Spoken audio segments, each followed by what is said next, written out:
முதல் முத்தம் தந்த போது இப்படி இருந்தது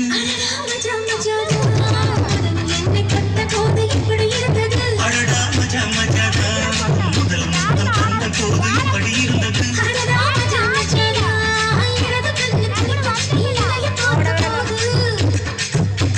மச்சம் எண்ணி பார்க்க உன வாழ்வு கேட்ட போது எப்படி இருந்தது இப்படி இருந்தது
காமன் கப்பல் இப்போ கரைய கண்டாச்சம்மா